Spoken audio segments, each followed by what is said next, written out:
Ju, bom dia, boa tarde para você. Boa noite, se alguém estiver ouvindo num outro momento. Como é que você tá? Ei, boa tarde, tô super bem, tô aqui um período de férias, né, mas achei muito legal a oportunidade de a gente trocar essa ideia aí justamente nesse momento, né, que depois de uma corrida aí de um semestre, a gente consegue agora dar aquela refletida, né, vou até ver se eu consigo ficar sem óculos, mas daqui a pouco eu ponho de novo, senão fica muito claro. Beleza, beleza. Bem-vinda. Ju, a primeira pergunta é o título desse podcast, desse programa. É a seguinte, cara, quem é você? Aquela pergunta super simples, né? Mas que.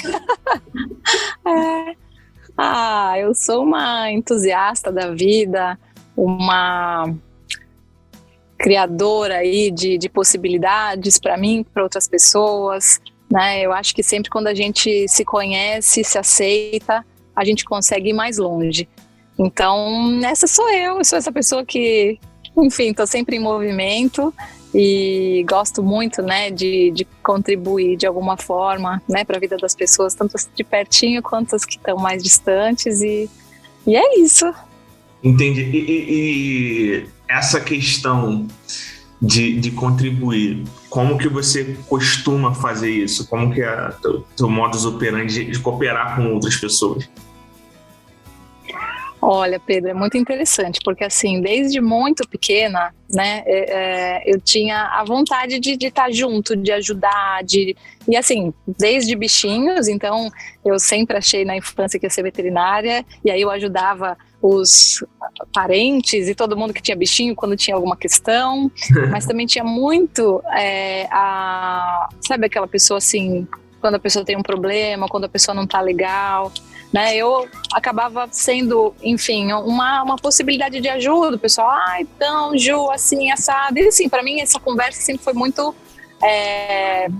leve, né, a possibilidade de estar trocando ideia, e aí que aconteceu algumas vezes, de passado um tempo a pessoa fala assim, nossa, mas aquela conversa que a gente teve, você não sabe, eu tomei tal decisão, eu mudei tal coisa, eu pensei tal jeito, e poxa, foi super legal, e eu às vezes falava, nossa, né, como Fui será relevante. que foi? Onde foi isso, né? Então, você curte ser relevante, né, cara? Você tem essa ideia de que ser relevante na vida do próximo é legal. Mas, assim, é possível você ser relevante na vida do próximo sem você se conhecer bem, na tua opinião, Ju? Essa eu acho que é a grande chave, né? E por isso, quando a gente se conheceu, você contou um pouquinho também da sua história, né? Eu acho que é um testemunho mesmo de que, por mais que a gente queira e possa ser relevante para o outro, tem algo neste outro que precisa se movimentar, que precisa se abrir para que ele possa então alcançar aquilo que ele quer e assim, alcançar nos níveis mais diversos, seja uma forma diferente de se relacionar com as outras pessoas, seja uma forma diferente de enxergar a vida, né? Porque tem isso também, às vezes muitas vezes as pessoas sofrem, elas não identificam muito bem aonde está esse sofrimento, e aí fica complicado, porque eu até lembro de uma vez a minha irmã é cristã, e um dia ela falou assim para mim, Ju, a salvação é individual. E eu fiquei assim, claro, né, já tinha ouvido de alguma forma, mas dentro daquele contexto que a gente estava conversando, eu parei comigo e falei assim, não, imagina, a gente precisa estar junto, a gente precisa contribuir, a gente precisa... E aí o tempo foi passando, até que um dia caiu minha ficha, que sim, é muito bom e é muito importante quando a gente tem um apoio, quando a gente tem um caminho que alguém já trilhou, que a gente possa se inspirar. Mas o passo, quem dá somos nós. E às vezes a gente precisa sacar a questão para que a gente tenha, então, a intenção desse passo, né?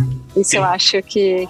Fantástico, fantástico. E a gente vai entrar um pouquinho mais nessa questão religiosa daqui a pouco, mas qual é a tua memória mais antiga, Ju? Assim, quando tu pensa na Juliana pequena, tem gente que diz que lembra do berço, tem gente que até do ventre da mãe lembra. Qual é a tua memória mais antiga, assim? É engraçado nessa questão da memória, porque a gente também cria memórias através de fotos. Então, conforme você me perguntou, eu lembrei de algumas fotos que me mostravam quando eu era né, já depois maior, então lembrei de uma foto e, claro, vem de leve a sensação de eu calçando o sapato do meu pai, né, andando pela casa. Mas você sabe que tem uma memória muito, eu acho interessante, né? Eu era pequena, não sei quanto, tanto que eu não alcançava o espelho do banheiro. Sim. E eu lembro que eu subi num banquinho e eu olhei para mim no espelho e falei assim, eu vou lembrar desse dia. Eu vou lembrar que eu subi no banco, que eu olhei no espelho e que eu estava, tipo assim, eu quero lembrar desse dia, né? E é engraçado, porque ele tá muito claro, né? E agora pensando, né? O que será que estava na cabeça, né? Daquela menina com 5, 6 anos, né? De que, nossa, eu quero lembrar desse dia, né? Então, acho que de minha memória mesmo, né? Consciente, vamos dizer, eu acho que essa é uma que fica. Eu acho o que você está falando sobre construção de memória é muito interessante, porque a verdade é que o passado só existe na memória, né? Por exemplo, quantas vezes eu já ouvi histórias de amigos meus que eu estava junto na história, eu estava junto no acontecimento, e a pessoa contava de um jeito que, tipo assim, cara, não foi assim que aconteceu, sabe?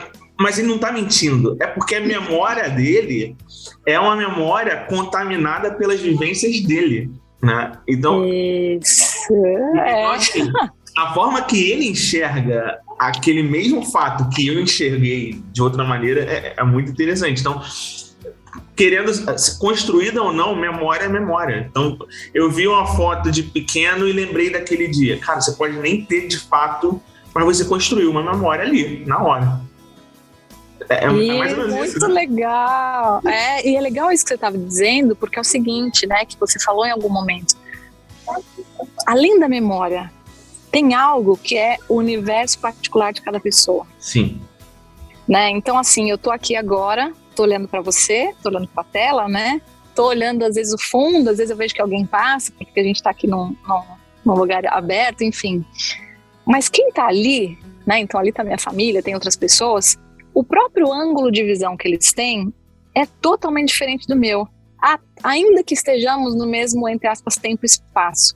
Né? Então eu acho que tem isso que você fala da memória, que realmente, e mais, por isso que um trabalho que eu tenho assim bastante focado é a gente perceber as nossas emoções, porque também, como estamos naquele momento, é como vamos enxergar o mundo. E se a gente está, né, num momento mais ou menos, ou num momento super feliz, né?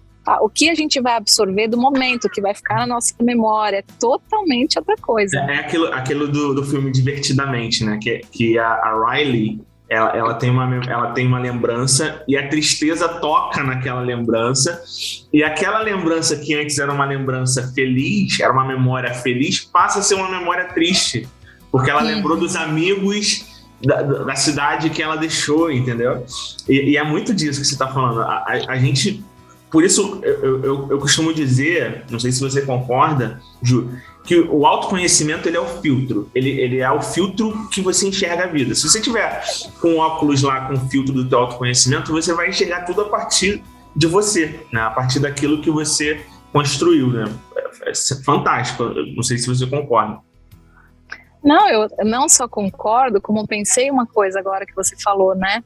Quanto ao autoconhecimento e quanto às memórias, às vezes, né?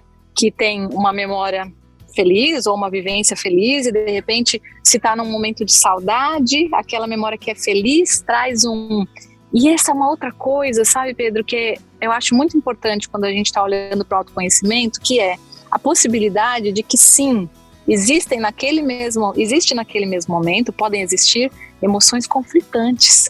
Então é aquilo, é a alegria da lembrança, mas é a tristeza da falta. E eu acho que o autoconhecimento é muito a gente se observar, a gente treinar a observação, né? Porque a gente está muito acostumado a olhar para fora, né? A gente olha para fora, a gente julga, a gente cataloga, mas a gente não tem essa visão da gente mesmo, né? Então o que acontece? A gente passa muito tempo querendo fugir das coisas. Né? Então vem nossa, não, eu não quero nem lembrar, porque se eu lembrar eu vou ficar triste, mas cara... Poxa vida, aquilo aconteceu, isso faz parte da vida. Perfeito. Tem um texto meu, o nome do meu texto é Saudade. Ele tá no meu livro, né? E muita gente vê esse texto como um texto triste. Eu vou até ler aqui.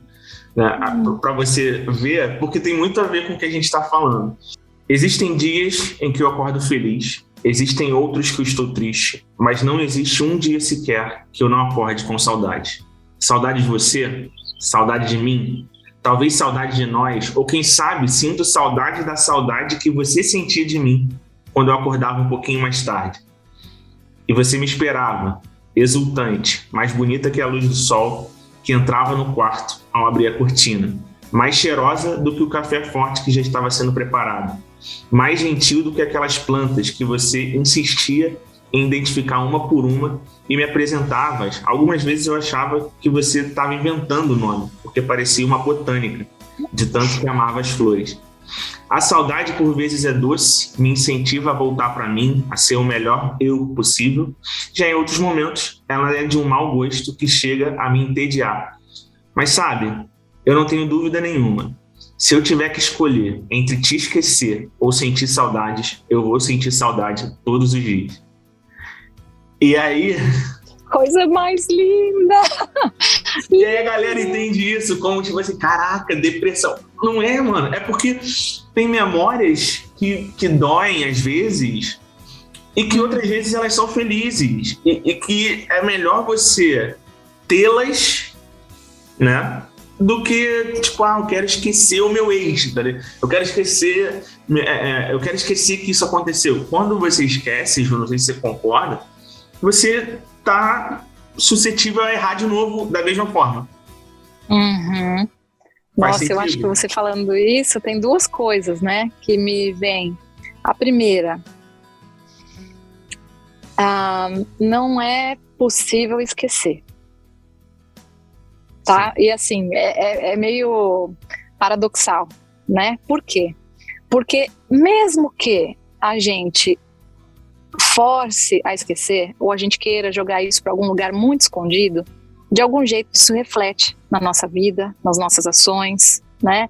Então, o trauma é um pouco isso, né? Quando acontecem situações traumáticas, muitas vezes é algo tão difícil de retomar, de lembrar, né? E por proteção, né, por preservação da nossa própria saúde emocional, saúde mental, isso vai para algum lugar, mas não quer dizer que isso não tenha consequências e que a gente não vivencie os reflexos dessa dor, né, em outras situações da vida.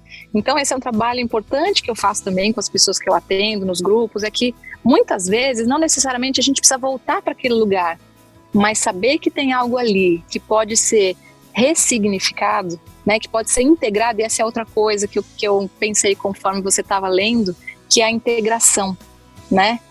Porque somos tudo isso. Somos momentos felizes, somos momentos tristes, somos momentos em que a gente é muito produtivo, somos também aqueles momentos que não. E às vezes a maioria das vezes, né, principalmente quando a gente não tem esse olhar do autoconhecimento, a gente quer tirar essas partes que a gente não gosta tanto, mas elas também são parte de nós, elas somos nós também, né? Então, e acho que, né, para concluir essa reflexão que o seu texto tão sensível, tão delicado trouxe, a saudade, eu não sei se eu li isso em algum lugar, porque, né, o tempo vai passando, a gente tem tantas, mas a frase que fica é que a saudade é o preço que a gente paga por ter vivido grandes emoções, por ter nos relacionado com pessoas que fizeram diferença na nossa vida. Então, às vezes é isso, né? Às vezes é meio dolorido, né? Até o luto, né? Tem uma série de herói, né? Da WandaVision, tá no Disney Plus. E o Visão, que é um dos personagens, ele fala: o que é o luto se não o amor que perdura? Uhum. O que é o luto se não aquele amor que continua, né? E é isso. Agora, que papo bom pra caramba. Mas vamos lá. E tuas relações familiares? Foi criado com teus irmãos, pai, mãe? Como que... Me conta um pouquinho desse teu background. Bom, eu sou a filha mais velha, né? Então, meus pais se casaram, um pouco depois eu nasci, depois a minha irmã, depois eles se divorciaram e eu tenho mais uma irmã, né, por parte de pai. Mas somos 3 irmãs juntas, unidas e caminhamos aí sempre juntas.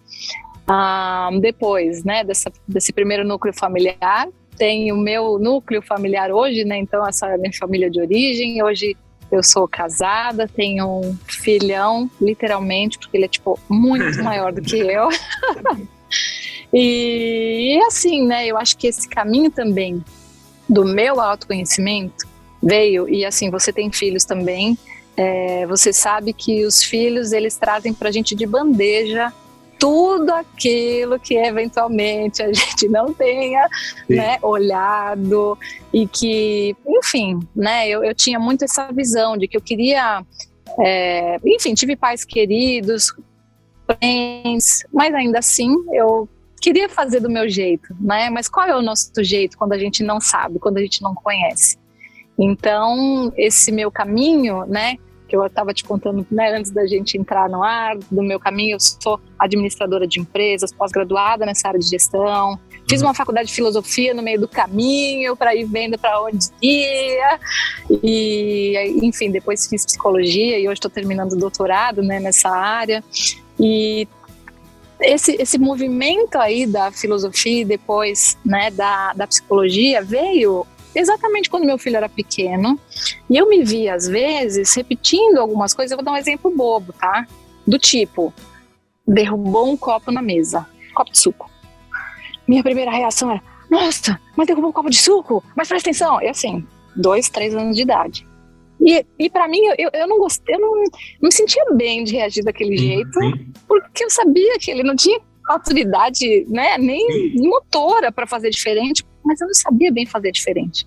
Então eu fui fazer um curso de comunicação não violenta com os filhos. Ah, Pedro, isso me abriu mente, coração, alma, e aí desse caminho eu nunca mais saí, né, continuo estudando tudo isso, porque eu acredito que nós, dentro das nossas relações familiares, seja com a família de origem depois de adultos, seja com a nossa família nuclear, com os filhos, é daí que surge talvez até o aprendizado do autoconhecimento.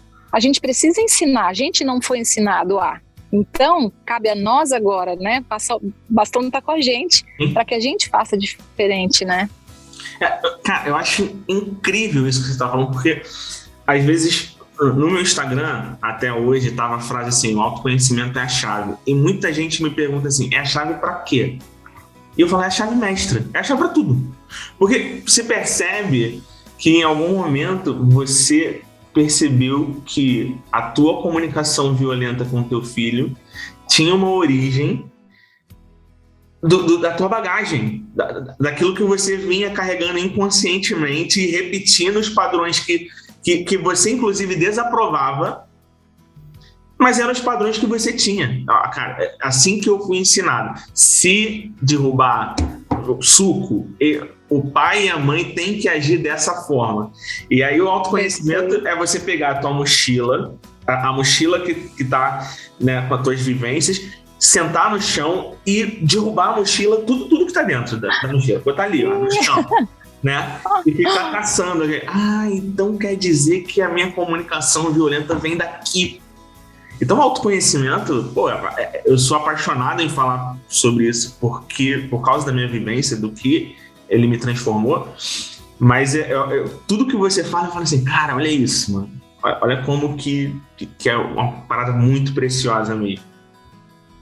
É verdade. E é interessante pensar que nós temos uma sociedade que se comunica, na verdade, de forma não compassiva, né? E a gente pensa em violência, e talvez era o que eu pensava antes. Por isso, a primeira vez que eu escutei comunicação não violenta, eu pensava, não, mas imagina, eu não sou violento, meus pais não são violentos, mas não é disso, não é a violência física somente que a gente está falando, mas é uma comunicação que não prioriza o respeito, inclusive ao ser que está ali, e é mais jovem, ele tem menos tempo de terra do que a gente, mas assim, é uma pessoa, né? Porque violento é aquilo que viola, né? Então você está, na tua comunicação, violando a autonomia, por exemplo, do teu filho errar. Perfeito. Você está sendo violento, você está violando.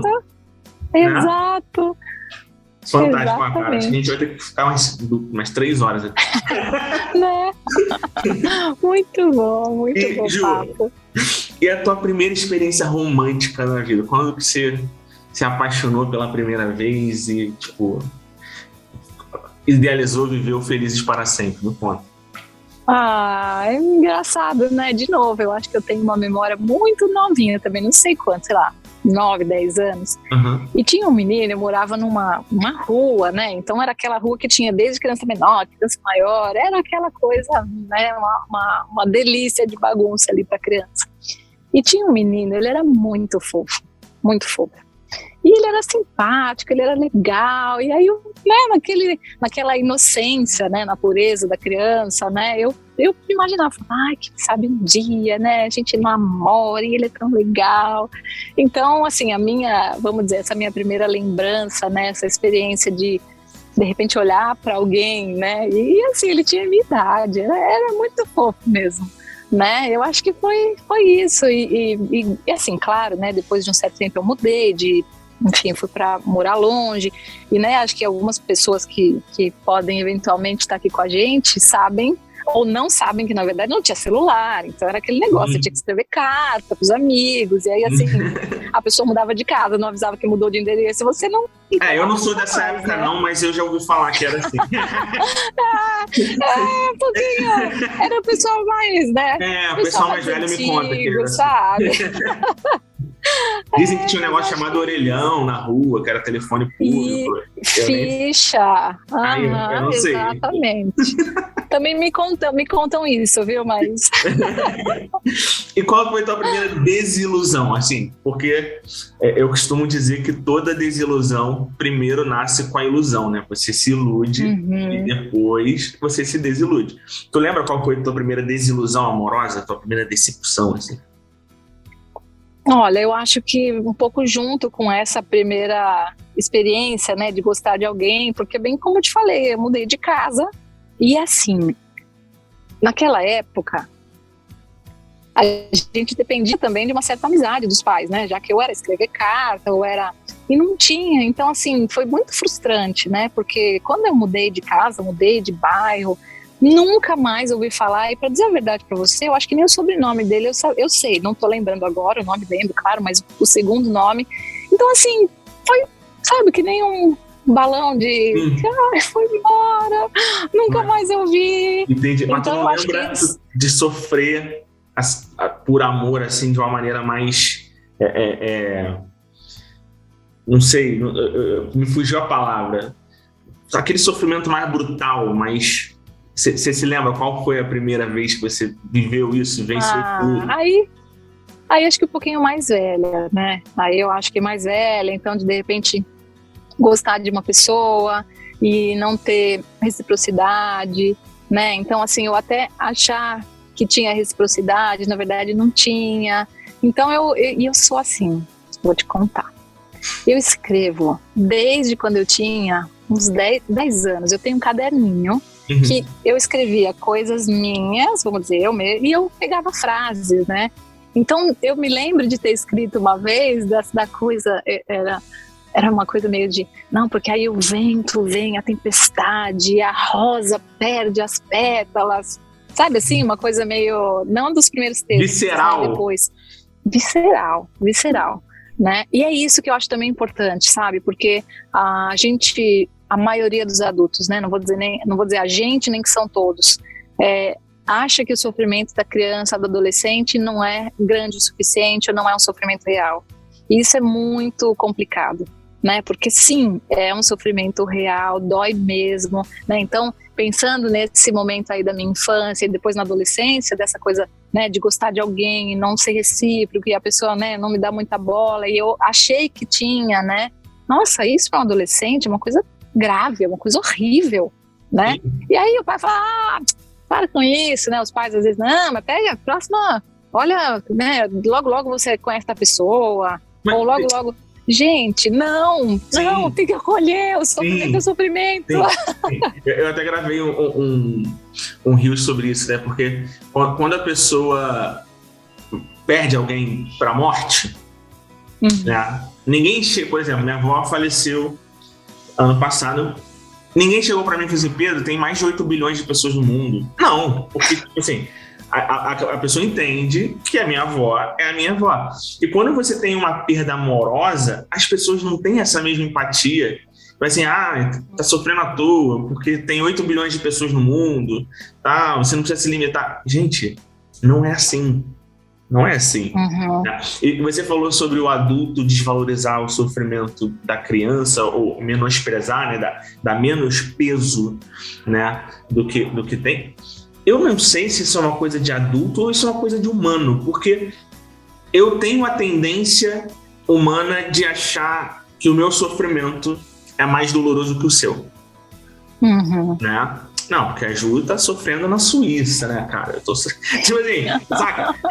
Aí você vai e faz um link de que por a Ju tá casada, ter um filho dela, o sofrimento dela é bobeira. É bobeira. E eu acho que isso é uma parada muito mais humana do que adulta, sabe? A criança também, a minha filha, por exemplo, viu eu sofrendo por uma ex-namorada, eu falei assim, pai, você é muito legal. Que isso? Você... E pra ela, aquele sofrimento não fazia sentido porque não era a dor dela, né? Então, aí eu acho que a gente pode ampliar um pouquinho, mudar o nosso ângulo de visão. Eu acho que talvez a gente não, assim como nós somos uma sociedade violenta nesse lugar de respeito, da fala, eventualmente até em outros graus, até fisicamente, a gente não percebe certas nuances e a gente acha que é normal, né? Mas quando a gente começa a olhar por um ângulo de uma sociedade mais empática e compassiva, a gente começa a perceber o que a gente fala na compaixão, né? Que é as necessidades humanas universais. Isso, na verdade, na comunicação não violenta e na teoria da compaixão, esse lugar de que todos sofremos, né? Então, essa é uma primeira coisa. Agora, eu acho que o que é humano, e talvez seja muito cultural, né? Talvez a gente precisasse ampliar um pouco, até entender um pouquinho melhor em outros lugares, e o Brasil é muito assim, o brasileiro. Não é que ele acha que a sua dor é menor, é que ele fica tão incomodado ou incomodada de ver você sofrer, e a gente não tem a educação de acolher o sofrimento do outro. A gente quer tirar o outro de qualquer jeito, porque aquilo, o sofrimento do outro incomoda a gente num nível. Então é assim, quando ela fala pra você, pai, mas você é tão legal, é tipo assim, olha, tá muito difícil ver você sofrendo, porque eu tô sofrendo junto, então sai desse sofrimento, por favor. Sim. Né? Sim. Então eu acho que tem isso, a gente tenta de uma forma estabanada, entre aspas, ajudar a pessoa a sair daquele lugar de sofrimento que também nos faz sofrer. Sim. Quando a gente começa a aprender, e por isso eu falei da compaixão, que é o seguinte, olha, eu tô entendendo que você tá sofrendo, eu tô aqui. Se você quiser um abraço, se você quiser falar sobre isso, se eu puder te ajudar em alguma coisa, mas se você não quiser, eu só tô do seu lado. A gente não é educado para isso, a gente é educado para falar assim, é quase como se a gente quisesse pegar a dor do outro e falar assim, não, daqui, joga isso longe, vamos, né? Voltamos pro divertidamente, né? A alegria, querer isolar a tristeza de qualquer forma. Não, você fica ali, você, tipo, ela faz até um círculo, né? E coloca a tristeza naquele círculo, ó, você não pode sair daqui. Né? E tem muito disso. Eu lembro de uma situação minha que também com uma ex-namorada, ela fez um concurso público para ser, acho que sargento temporário, alguma coisa desse tipo, e ela passou no teste físico, só que ela não foi chamada. Ela não foi chamada pelo contingente. E aí ela ficou muito mal. Ela ficou muito triste. E ela se isolou completamente, tipo, se isolou no quarto dela e tal. E eu fui lá na casa dela. E tava todo mundo com o mesmo discurso pra ela. Não fica triste. Não fica. E quando eu cheguei lá... Porque isso é bem básico, né? Tipo assim, cara, por que você não falou antes? Era só no triste, né? Pô, então...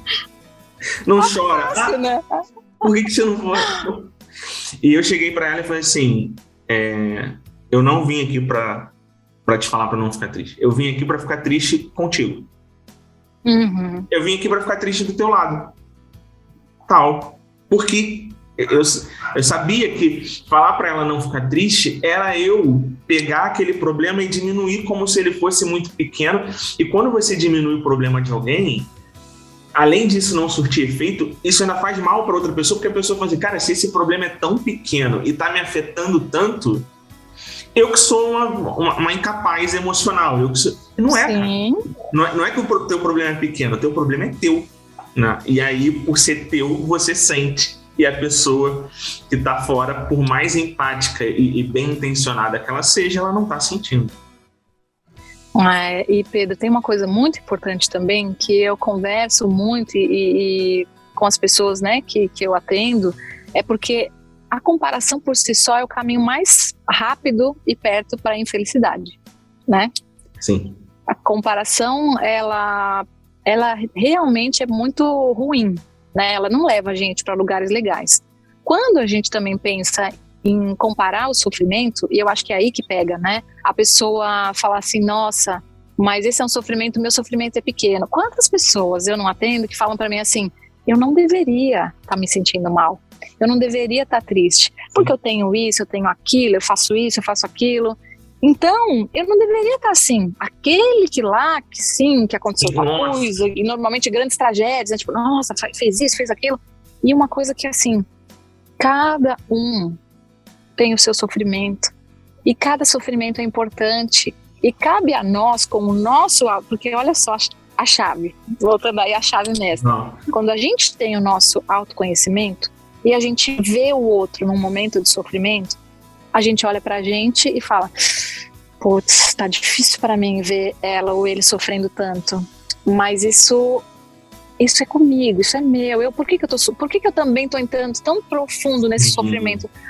Talvez porque tem a ver com uma experiência minha de vida, por causa do meu momento. Ok, olhei para mim, aí a gente consegue estar possível e disponível. Ou porque eu preciso, de alguma forma, receber daquela pessoa e ela não tá conseguindo me entregar aquilo que eu quero por estar triste. Né? Sim. A alegria daquela pessoa me faz bem e eu estou sendo privado de ter esse bem porque ela tá triste. E aí eu quero usar um mecanismo ali para aliviar a dor dela. Cara, isso é muito profundo. Você saca aí a diferença muitas vezes da culpa para autorresponsabilização? Total. Porque muitas vezes a gente paralisa na culpa. Pais, nossa, muito comum atender pais e falar assim, não, mas eu fiz isso, mas tá horrível e agora não tem jeito.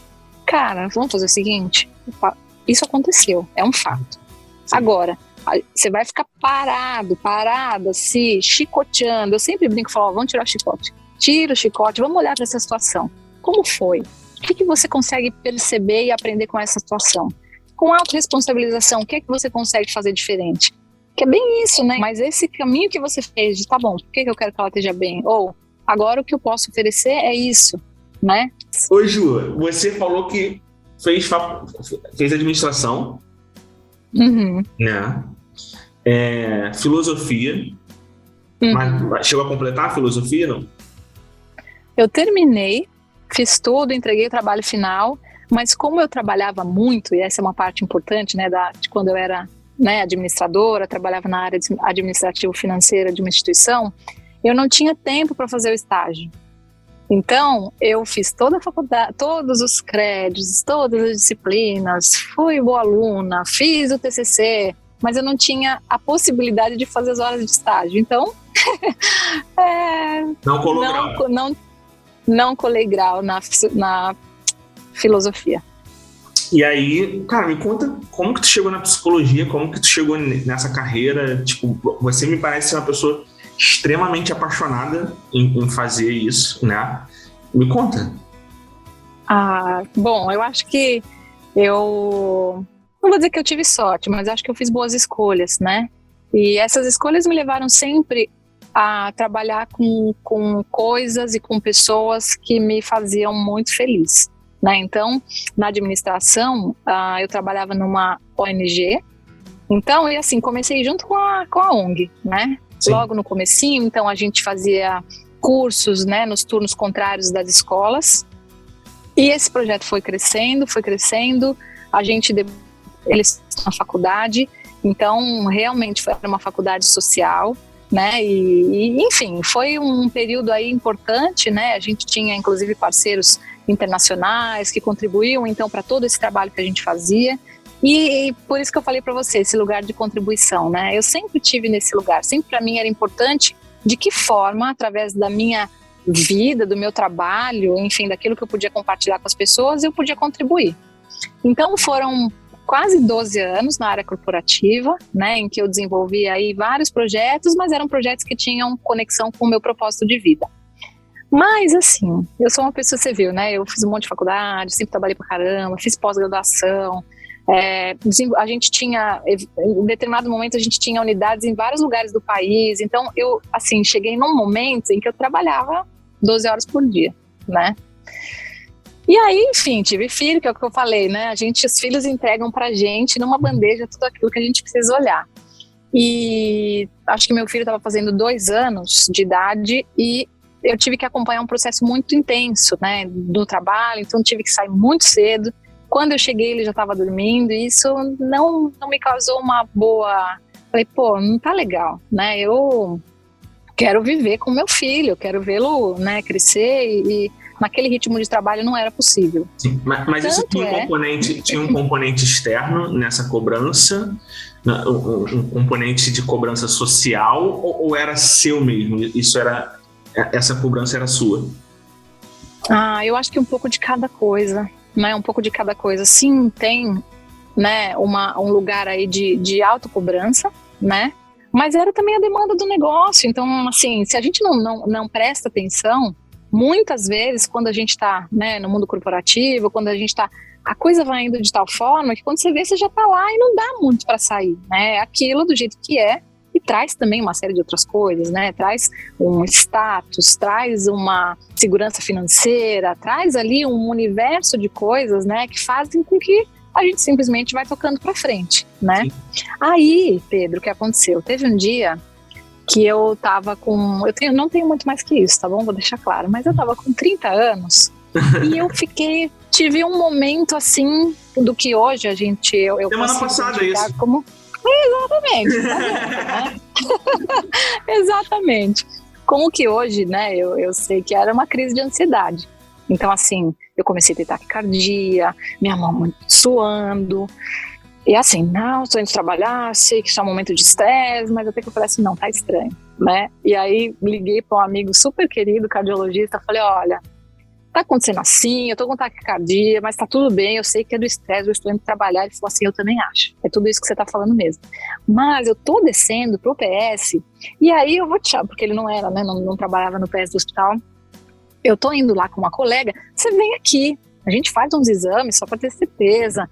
E claro, né, cheguei lá, fiz um monte de exame e era uma crise de ansiedade. E aí me despertou mais ainda para que, tem alguma coisa acontecendo aí, né, tem algum ritmo que está saindo um pouco do lugar.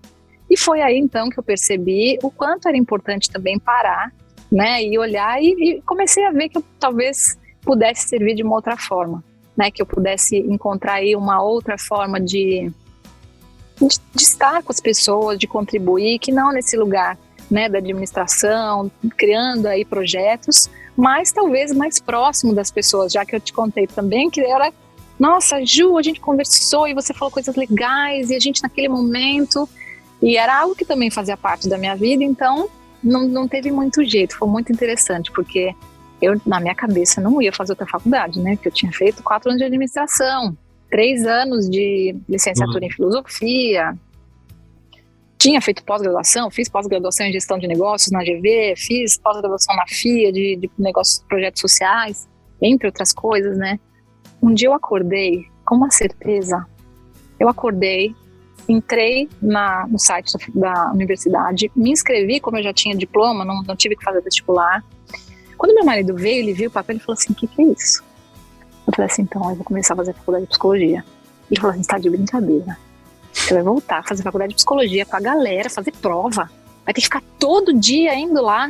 E a psicologia tem em determinados momentos que ela não é integral, mas ela tem uma carga horária, né, maior e tal. Eu falei assim, então, vou fazer. E foi. E assim, como eu já tinha feito faculdade, a faculdade de administração, fiz trabalho de iniciação científica, né, na faculdade de psicologia, então eu já fui fazer o doutorado direto, né, então fui admitida numa universidade, enfim, que eu sempre admirei, né, então agora concluindo, né, aliás, com um trabalho super legal de desenvolvimento de um programa de educação socioemocional para pais de adolescentes. Então, assim, é um trabalho realmente... Então, foi esse meu caminho, na verdade, né? Foi primeiro um caminho aí de mais, vamos dizer, no background, né, da administração financeira, para dar sustentação para outros projetos.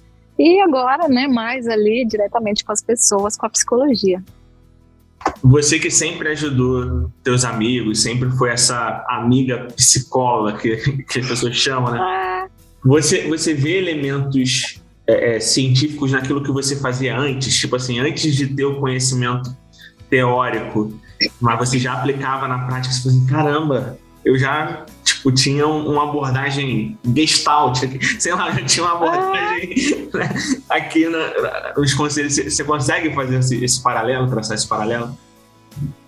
É engraçado, né? Porque sim, eu acho que muitas vezes a gente atua muito intuitivamente e por isso que eu dou muito valor e acredito muito nas tradições, né? Quando a gente fala em tradições, quando a gente fala muitas vezes de abordar, né, o desenvolvimento, abordar o ser humano, né? Porque é quase que como se hoje só funcionasse aquilo que tem, as evidências e tal. Então, sim, eu sempre fui... o que eu diria hoje seria uma abordagem meio humanista, né? De acolher, também uma abordagem muito voltada para compaixão, né? Compaixão e autocompaixão. Isso, para mim, é muito claro, né? E é até um paradoxo. Uma vez eu escrevi, né, no meu Instagram, quanto a gente precisar de aceitação, né? Então, assim, olha, a gente, a partir do momento que a gente se aceita, a gente é como se subisse na base para seguir adiante. Sim. E a pessoa falou, né, escreveu assim, não, mas eu acho que se a gente se aceita, a gente fica no mesmo lugar. Que aceitar do jeito que eu sou e vou ficar assim desse jeito. E eu falei assim, é exatamente o contrário. Porque quando a gente aceita, a gente para de fugir. A gente olha no espelho e fala assim, essa sou eu. Sim. Com isso que eu sou, que eu tenho, com meus recursos, com as minhas qualidades e defeitos, que daqui para frente, o que é que pode ser feito? Agora, quando a gente não aceita, a gente está fugindo o tempo inteiro. Sim. Né? É aquilo, você só transforma aquilo que você, né, detecta. Você não consegue, fazer uma transformação na tua vida sem entender, de fato, cara, só sem aceitar aquilo que você é. Não. Exatamente. Então eu acho que era isso, viu? Eu acho que essa era a minha pegada já, e agora só, né, aprofundando, entendendo um pouquinho mais um contexto maior, né, e sim, trazendo, claro, a ciência, né, para dentro daquilo que é a prática aí do meu trabalho diário. E qual que é o teu próximo passo, Ju? Qual é o próximo passo que você se imagina dando? E aí isso é uma pergunta ampla mesmo, é uma pergunta, você me responde aonde você quiser. O próximo passo profissional, o próximo passo você mãe de novo, qual é o teu próximo passo?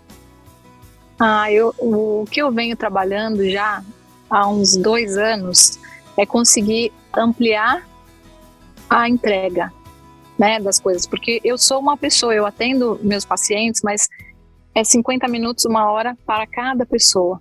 E eu acho que assim como outras colegas, né, que você falou, que são os pontinhos, né, de pontinhos brancos, pontinhos de luz, enfim, né, eu acho que tem muita gente, né, que seria muito beneficiada de se conhecer, de conseguir, através desse autoconhecimento, também se relacionar de forma diferente com os filhos, sejam crianças, sejam adolescentes, né, com a família. E eu fico sempre me perguntando, e claro que o trabalho que eu desenvolvo no doutorado, ele já é um caminho para isso, né? Porque a gente já atendeu, né? Já estamos indo para a 5ª turma de pais, é um grupo de pesquisa que tem também trabalho com adolescentes, a gente está fazendo um negócio muito legal de formação de professores. É assim, um curso que é sensacional e é um curso majoritariamente, né, gratuito para pais de adolescentes, dentro do projeto Foco, né? Mas eu acho que assim, meu próximo passo mesmo é defender o doutorado, né, fazer esse projeto, que é o projeto Foco, né, Formar para Conviver, espalhar ele aí por todo o Brasil e também, né, fazer projetos, né, locais, né, contribuindo então para que mais pessoas possam, através desse autoconhecimento, se relacionar melhor com os filhos. sabe que você tá intimadaça a cooperar com o meu projeto também, né? Sabe? Eu vou te mandar depois. Tamo aqui. É isso aí. Vamos lá. Ju, para terminar, né? Quem não é você? Quem não sou eu? Não sou uma pessoa que julga. Não sou uma pessoa que abre mão, né? Não sou uma pessoa que deixa as coisas, né, não resolvidas. Acho que é isso. Você é o que as pessoas esperam de você? Você é o que as pessoas pensam de você? Isso é muito legal, né? Eu lembro que há um tempo atrás eu até postei no meu Instagram, né? Como que é? O meu silêncio, quem vê meu silêncio não sabe tantas coisas que tem na minha cabeça. Sim. Então acho que em parte sim, né? Em parte sim, sou o que as pessoas pensam que eu sou, mas eu tenho muita coisa que é muito só meu, né? E é engraçado, às vezes a gente brinca, né? Eu com meu filho, ele sabe, claro, do meu trabalho, né? Aí às vezes eu passo, dou um cutucão, faço alguma coisa, ele... mas isso daí que é educação positiva? Cadê a comunicação não violenta? Exato. E a gente morre de rir juntos, né? Mas essa é uma questão importante, né? O quanto a gente precisa saber quem a gente é para viver a vida que a gente quer, independente daquilo que os outros querem que a gente seja, que a gente faça, né? Eu acho que... Eu fiquei imaginando teu filho perguntando o que Freud pensaria sobre essa tua atitude. Sensacional! Vou falar de novo, né? Eles vêm assim com uma bandeja com tudo, né? Mas que Freud diria, né? Muito bom! Ju, adorei. Agora passa para as pessoas aí como te achar, como te encontrar, qual que é a melhor forma de contato contigo, é Instagram, Fala, vende teu peixe aí, cara. Pedro, acho que Instagram, né? Enfim, é um lugar que a gente acaba encontrando, né, todo mundo. Então é julianagrasso.psi. Tem o meu e-mail também, juliana.grasso@gmail.com. Eu acho que esses são 2 caminhos aí que com certeza as pessoas conseguem Você atende online, tipo, a pessoa viu você aqui. Caraca, é a psicóloga dos meus sonhos. Te mandar e-mail. Tipo, você atende online também, à distância? Atendo online, à distância. Esse é um trabalho já que desde quando começou a pandemia, né? É um trabalho que, assim, vem super funcionando. Aliás, é muito interessante porque, às vezes, eu tenho também, né, um espaço na cidade de Valinhos, então eu tenho um consultório presencial, mas ninguém quer voltar para o consultório não, viu? E aí, gente, vamos! Fora a possibilidade de atender gente, enfim, do Brasil inteiro, né? Sim. Então isso também é muito legal. Mas sim, atendo online... Exato, faço grupos também, né, com pais, faço mentoria, orientação parental. Então, se surgir aí alguma questão, né, desse relacionamento aí de pais e filhos, eu tô à disposição. Ju, mais uma vez obrigado, um beijo. Desculpa ter interrompido as suas férias aí, mas eu acho que você tá feliz. Imagina, muito feliz, queria muito, né, que esse papo acontecesse, então sou muito grata pelo convite, pela possibilidade e seguimos juntos. Vai terminar de ler meu livro, cara? Claro, né, tô de férias, é o livro das férias, inclusive, né? Então tá bom, viu? Um beijo, fica com Deus, boas férias aí. Beijo, obrigado, tchau, tchau.